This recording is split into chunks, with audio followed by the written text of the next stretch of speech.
The Johnson Wax Program with Fibber McGee and Molly.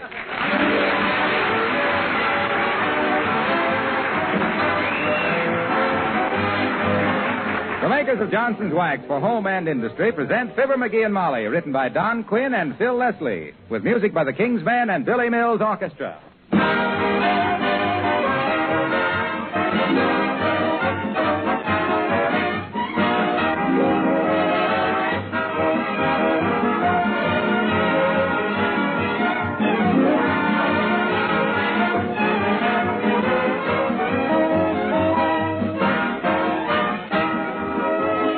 I wish all you men who fish and hunt and play golf could read my mail. You'd find quite often letters like this one just recently arrived.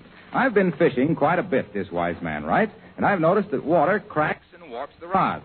I've tried Johnson's Wax on them, and I've had straight, smooth, reliable rods ever since. The wax preserves and polishes them to perfection. You'd find every now and then a letter from a hunter, too, who had discovered how to protect his guns and his leather boots, too, with Johnson's Wax. Golf bags and all leather bags are naturals for wax protection. Just try this for one season. Whenever you put away your fishing rods, guns, golf things, and when you first bring them out, give them a good coat of either the paste or liquid Johnson's Wax. You'll find they'll last longer, stay in better condition, be more fun to use. This goes for other equipment, too. Tennis rackets, baseball gloves and bats, bowling shoes, leather boots, and jackets.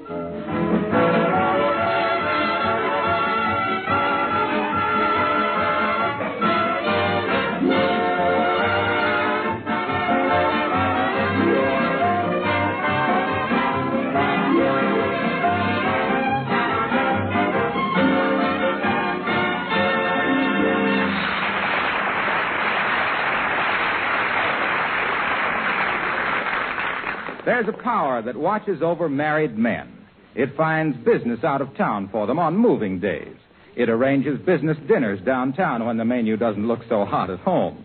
And it lays them low with mysterious illnesses when there's house cleaning to be done. Like at 79 Wistful Vista, the home of Fibber McGee and Molly.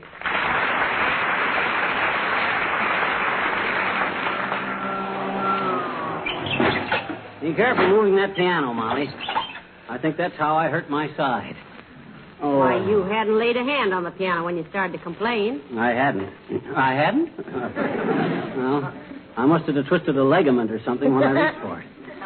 Oh, I think I got a busted rib. Here, let Mother slip another pillow behind you. Easy now. Oh, be careful now.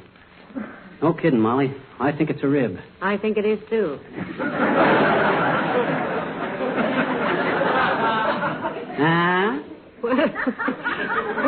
Which side did you say it was? Left side. I thought a minute ago it was the right side. Well, it is my right side, but it's on the left as you face me. Oh.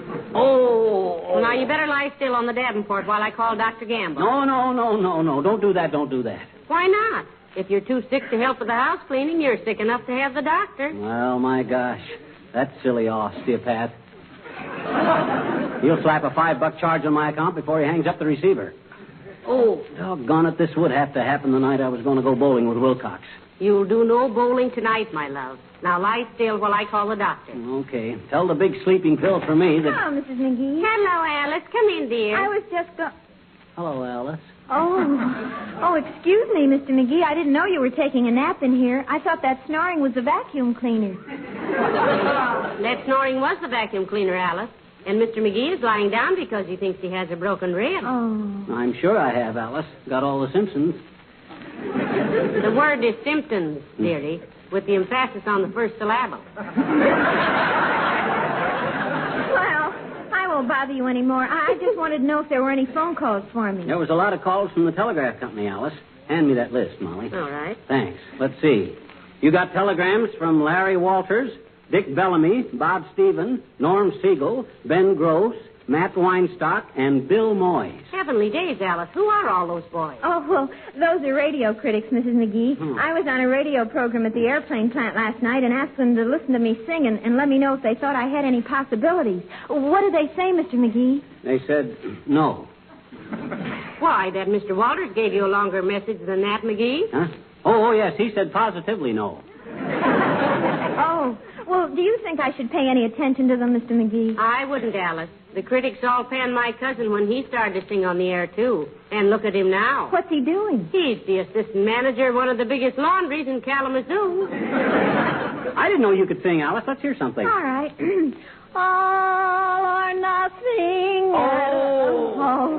Oh, he feels too bad to listen to anybody sing, Mrs. McGee. I feel terrible.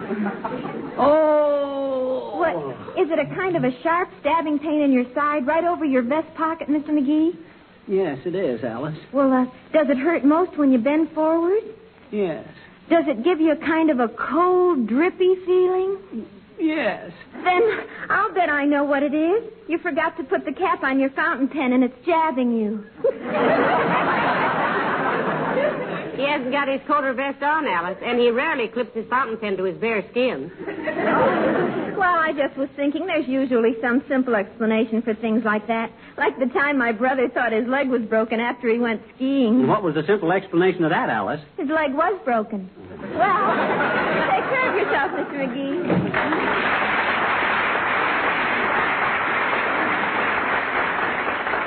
I'm going to call the doctor, McGee. It's silly to take chances when there's something wrong with your bones, as the man said when he pulled out of the crap game.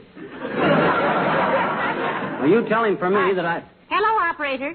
Give me Wistful Vista 15067 Heavenly Days. Is that you, Myrtle? Oh, for the... Well, ask her how's every little thing, Molly.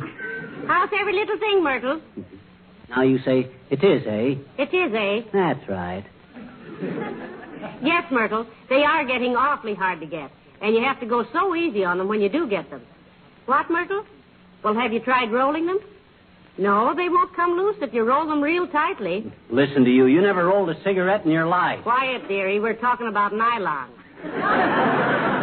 What's the Myrtle? Oh, thank you. Hello, Dr. Gamble. This is Molly McGee. Yes, fine, thank you. I'm calling about Fibber. No. Yes, he thinks he has a broken rib. I'll put the transmitter in front of my face and let him hear me groan. Quiet, dearie. What, Doctor? I'll ask him. Does it hurt when you breathe, McGee? Yes, it does. Hello, Doctor. He says yes, it does. But, Doctor, I can't tell him to do that. To do what? Stop breathing.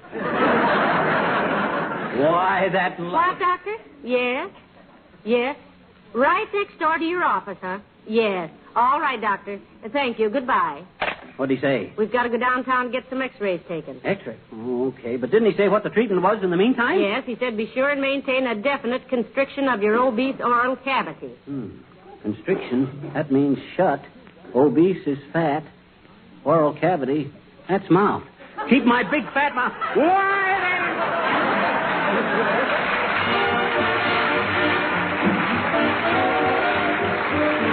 Billy Mills and the orchestra, and It Had to Be You.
must be the X-ray place, McGee.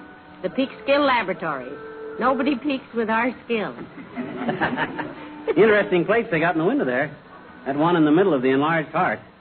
That'd make a swell Valentine. Or is that a heart?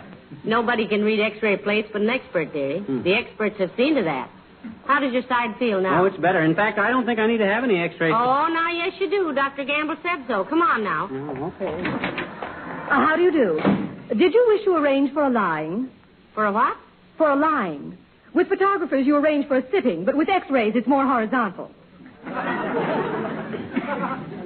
This is my rib, sis. How do you do, madam? He meant it's his rib that's bothering him, nurse.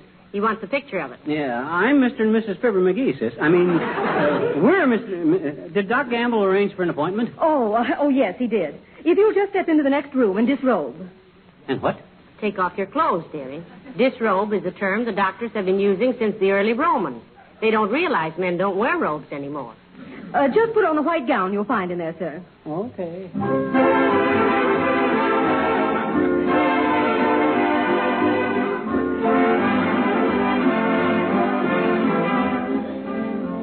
This is Mr. and Mrs. McGee, Doctor. Dr. Gamble arranged for his appointment. He wants pictures of Mr. McGee's anterior rantholomen in conjunction with the superior lobotetramol on the hydrolysis. 3 views, frontal, sidal, and backal. Ready, Doctor? Sonny. I beg your pardon? I said Sonny. Certainly. Sonny. Now, then, if you will climb up on the table... If what, Doc? I says, if you will please to climb up on the table. He wants you to climb up on the table, McGee. Sonny, what do I need around here? An interpreter?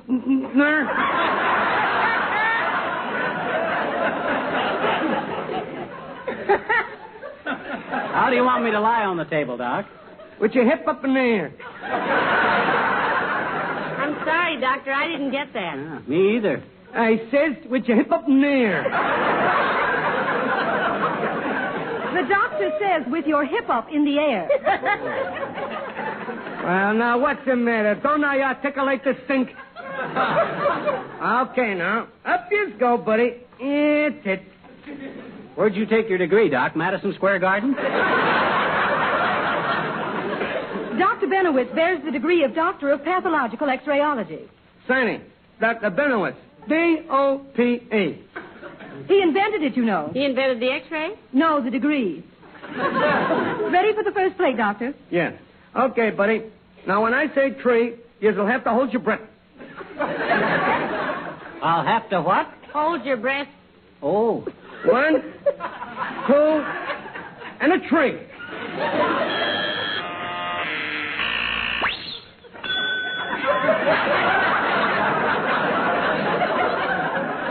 My, we've come a long way since silent pictures, haven't we? You may breathe now, sir. Oh. Thanks. It's very kind of you.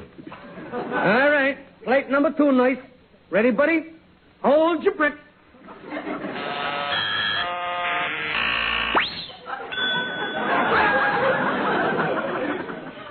How many more pictures are you going to take, Doc? This nightgown I got on was made out of a low-grade emery paper. Well, just one more, you can get dressed. What was that again, Doctor? I says one more, and you can get dressed. The doctor says one more and he can get dressed. Oh, thanks. I was trying to read his lips. With that beard he wears, it was like watching a cat crossing a wheat field. Okay, buddy. Last picture. Hold your breath.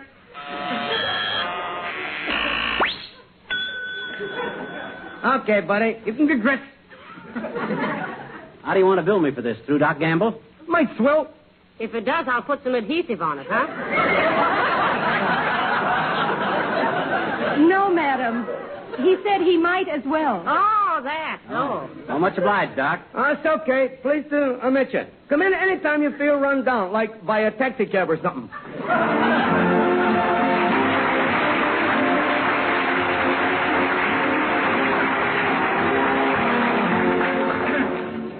disturb you, dearie, if I go on with my vacuuming? No, go ahead. I'll just lie here till Doc Gamble comes with the x-rays. How does it feel now? Oh, I don't know. I took an awful pushing around on that streetcar coming home. Well, now you just take it easy, dearie. I'll hurry up and clean in here so you won't be disturbed watching somebody work.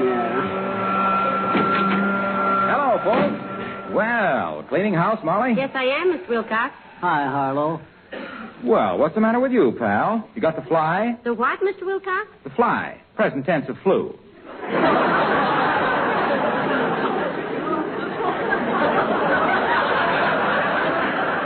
You know, fly, flew, flown. Scrim. What was that? That's the present tense of scram. Scrim, scram, scrum. Beat it. I'm sick. Now, McGee, don't be rude. Oh, that's okay, Molly. I just dropped in to see if he was going bowling with me tonight. I can't make it, Junior. Worst thing I could do. I got a busted rib, I think. No kidding. A broken rib. Are you sure? Well, we're not sure yet, Mr. Wilcox. Dr. Gamble is bringing the x-rays over in a few minutes. Gee, this is tough. The night of the big bowling tournament, too. Women's team against the men. How on earth do women get time to bowl these days? What's the matter, pal? Your rib hurt? No, but Molly's question did. You know better than ask Wilcox how women find time for things, Molly. Well, my goodness. It's a very good question. You've got a very good answer. Yes. Because every woman who uses Johnson's self-polishing glow coat saves so much time and work in her housekeeping that she'd have time to take up 6-day bike racing if she wanted to. I got a TL for you, Waxy. What is it, McGee? I heard somebody say that Harlow Wilcox was always on the level. Well, gee. Thanks, pal. Yeah, they said you always had your feet on the ground and your mind on the linoleum. Well, anyway, that's the one reason why women have so much spare time. They just pour out little Johnson's self-polishing glow coat, spread it around the linoleum, wait 20 minutes or less for it to dry to a handsome, glittering finish, and zingo, off to the bowling alley. I'd like to listen to him broadcast the tournament, Junior, but my radio's on the bum. Been trying to buy a new one all week. You have? Mm-hmm. Well, now, if that isn't a coincidence. What's a coincidence? Why, you're on the market for a radio, and Johnson's are on the radio for a market.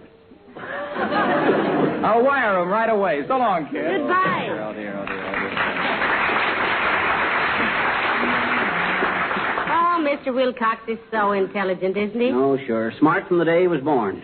Dry behind the ears in 20 minutes or less. Well, I better get on with my cleaning. I wish you were well enough to help me roll up the rug. Oh, my side. Oh, you poor lad. Can I get you something? Yes, please. What, dearie? Water? Aspirin? Spirits of ammonia? A cigar. Oh. Here you are. And here's a match. Strike it for me, will you? Why, certainly. You want Mother to take the first few puffs and get it going for you? You mustn't tax your strength, you know. Not that you'd be very high in the bracket.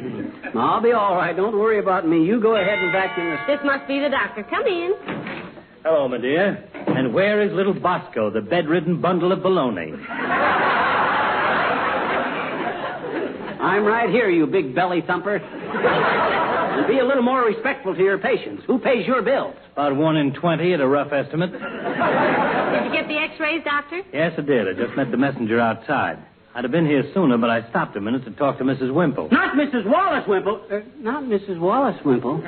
Not Sweetie Face. Yes, and she said Wallace would be home on leave next week. Oh, my. It'll be nice to see Mr. Wimple again. Yes, imagine that guy in the Navy. He's probably the crew of the captain's gag. That's gig. With Wimple, it'd be a gag. Now, never mind the wit and humor, boys. Let's look at those x-rays. Oh, here they are, Molly. Let me see. How do they look, Doc? Doctor, please. Is it anything serious? Oh, my gosh. What is it, Doc? What is it? If you didn't photograph any better than this in heavenly days, McGee, RKO drop your option like a red-hot anvil. What do they show, Doctor? Has he really got a broken Let rib? me see, Doc. Let me see what... Lie down there, you little bean brain. You're a very sick man. He is? I am? Well, look at this picture, Molly. Now, look, you see this light line in the mid-axillary area here? And here? 2 broken ribs. 2 of them. Oh. You see this here? Displaced cervical vertebrae. Oh. You see this line here? Fracture the humerus. Heavenly day. Am I going to live, Doc? Oh, you'll live all right, but you won't be very happy for a while. The way you'll be strapped up, nobody can open you till Christmas. Now, don't move, you hear me? Lie still. I'll run over to Kramer's drugstore and get some tape and some splints. Keep 'em quiet, Molly. Oh, you poor boy. And I didn't believe... Oh, shame on me. You heard what he said, Molly. I fractured my humerus. I'll never be funny again.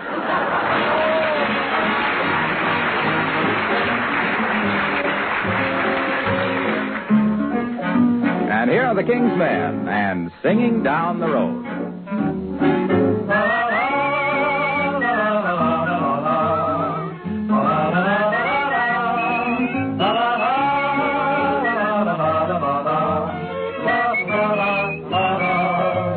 There's nothing like the morning feeling fresh as a dew when you're going where there's taters to behold. The cows are in the meadow and they give me the mood. I go singing down the road. My little dog is tagging right along at my heels. He's so happy that he's hopping like a toad. His little tail is wagging 'cause he knows how I feel as I go singing down the road. The sun is grand, my face is tan. I'm so carefree and gay. And as I hike, I feel just like a school kid for a day. And when the day is over, there's a girl I'm to meet. You see, but that's another episode. My heart and I are stacking up, my dreams kind of neat as I go singing down the road. La la la la la la la la la la la la la la.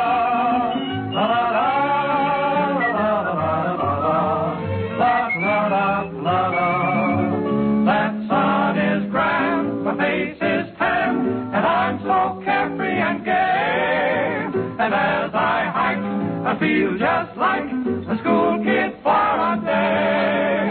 So when the day is over, there's a girl I'm to meet. You see, but that's another episode. My heart and I are stacking up my dreams as I go singing down the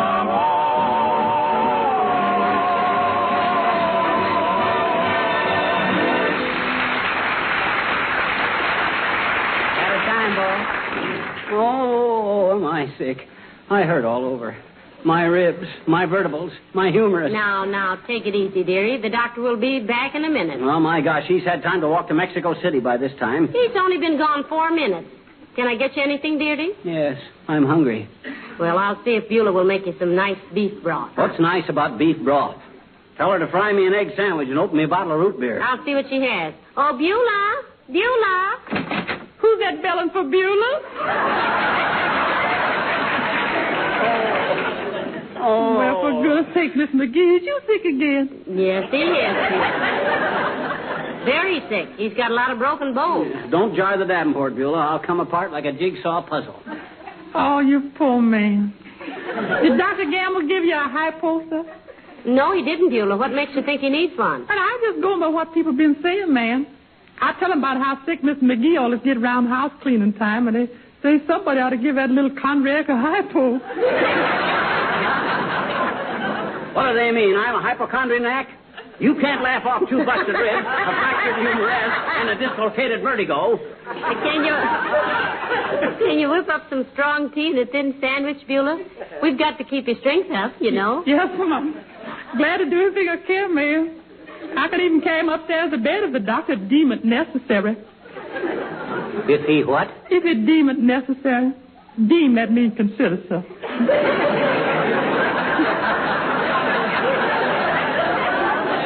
Well, Beulah, deem the fact that he's hungry and make him some tea or some soup, will you please? Yeah. I think there's a few cold frankfurters in the refrigerator, too, Beulah. I'll have those with some mustard. Frankfurters? That ain't no diet for a sick man, Miss McGee. I should say not. Oh, diet my clavicle. I can't get up and get those frankfurters myself, can I? Well, it ain't recommended, sir. Well, then if I can't go to the dogs, you'll have to bring the dogs to me. Now, if you can't go to the dogs, you got to bring the dogs to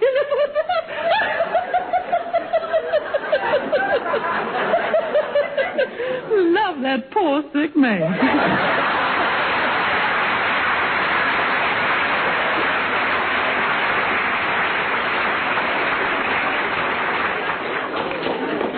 I don't know what diet has got to do with busted bones. You got to have lots of calcium, dearie. That's one reason. Calcium? That stuff they paint walls with? No, sweetheart. That's calcimine. I thought calcimine was a kind of a gold-colored horse. You're thinking of a palomino. I am not no such a thing. A palomino is a show where they do funny stuff without talking. No, that's a pantomime. Pantomimes are baggy pants, knockerbickers. The word is knickerbockers, and they're called pantaloons. Well, then what in... Oh, thank goodness. We never would have gotten out of that one. Come in. Did you get the stuff, Doc? How long will I be strapped up? I don't know. Sit up. Oh, I don't know if I can. Well, try, dearie. The doctor knows best. Sit up, you little faker. Want to make a brief examination. Well, okay, but you... Quiet. Now then, you hurt here? No, but I... Here? No, but... Hurt here? A little bit. Clap your hands over your head. Did that hurt? Should it have? Did it!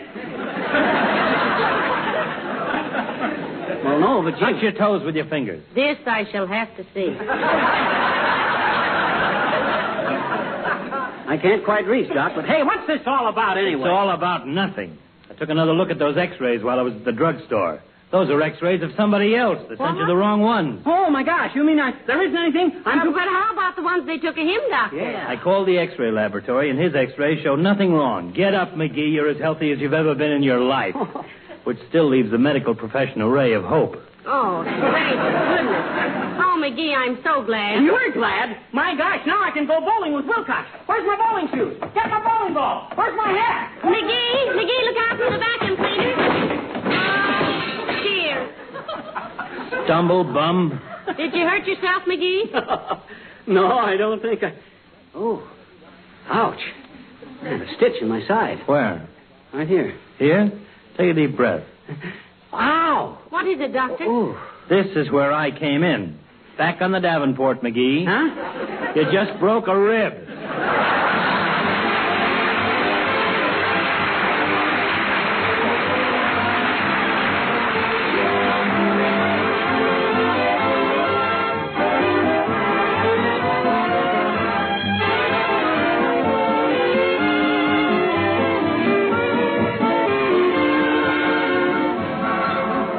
No one likes to do jobs that aren't necessary, least of all now when everybody has to do his or her war work.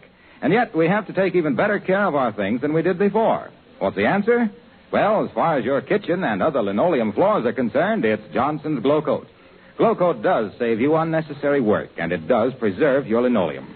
Its regular use makes linoleum surfaces last 6 to 10 times longer. Can you ask more than that with work saving in the bargain?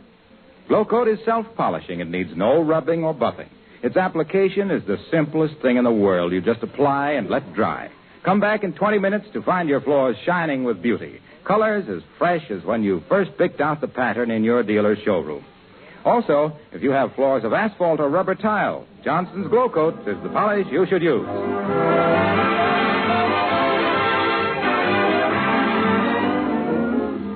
Okay, buddy. Now, if you'll hold your breath, this is the last pitch it. Shoot, Bud.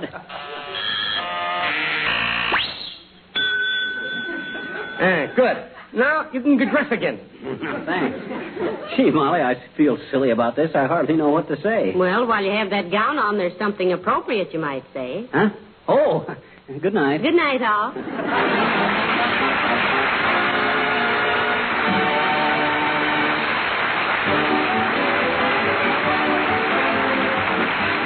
This is Harlow Wilcox, speaking for the makers of Johnson Wax Finishes for home and industry, inviting you to be with us again next Tuesday night. Good night.